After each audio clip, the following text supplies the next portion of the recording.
മാം അതേപോലെ നമ്മുടെ ഈ കാജോൾ ഫിലിം ഇൻഡസ്ട്രിയിലോട്ട് വന്നപ്പോൾ മുതൽ ഇപ്പോൾ വരെയുള്ള ഒരു ജേർണി എടുത്ത് നോക്കിക്കഴിഞ്ഞ് കഴിഞ്ഞാൽ പുള്ളിക്കാരിയുടെ സ്കിന്നിൽ നമുക്ക് ഒരു വിസിബിൾ ചേഞ്ച് തന്നെ കാണാൻ സാധിക്കുന്നുണ്ട്. അപ്പോൾ ഈ ഗ്ലൂട്ടാതയോൺ ഒരു ഡോസ് എടുത്താൽ തന്നെ നമുക്കൊരു വിസിബിൾ ചേഞ്ച് കാണാൻ സാധിക്കുമോ? ഗ്ലൂട്ടാതയോണിൻ്റെ ഒരു സെഷൻ എന്ന് പറയുന്നതിൽ മിനിമം നമുക്ക് 10 to 12 സെഷൻസ് ആണ് വരുന്നത്. ഇപ്പോൾ കജോൾ പോലെയുള്ള ഒരു സെലിബ്രിറ്റിയുടെ കാര്യം എടുക്കുന്ന സമയത്ത് ആള് ഒരു 18 ഇയേഴ്സ് തൊട്ട് ഇതുപോലെയുള്ള ട്രീറ്റ്മെൻറ്റ്സ് സ്റ്റാർട്ട് ചെയ്തു.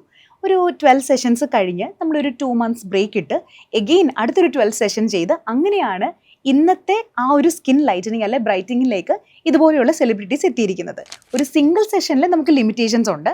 നമുക്ക് എക്സ്പെക്ട് ചെയ്യാവുന്ന ഒരു കളർ എന്ന് പറഞ്ഞു കഴിഞ്ഞാൽ നമ്മുടെ സ്കിന്നിൻ്റെ ഈ ഒരു ഷെയ്ഡില്ലേ, ഈ ഒരു ഷെയ്ഡ് എൻറ്റയർ ബോഡിയിലേക്ക് വരുന്നതാണ് മാക്സിമം നമുക്ക് എക്സ്പെക്ട് ചെയ്യാനായിട്ടുള്ളൊരു കളർ. അതെന്ന് പറഞ്ഞു കഴിഞ്ഞാൽ കൂടുതൽ നമ്മുടെ ബോഡി വിട്ട് വെളുക്കുന്ന ഒരു കളർ അല്ലല്ലോ, നമ്മുടെ ബോഡിയുടെ തന്നെ ബെസ്റ്റ് ആയിട്ടുള്ള കളർ. ബാക്കിയുള്ള ഷെയ്ഡെല്ലാം പറഞ്ഞു കഴിഞ്ഞാൽ സൺ ടാൻ കാരണം വന്നിരിക്കുന്നതാണ്.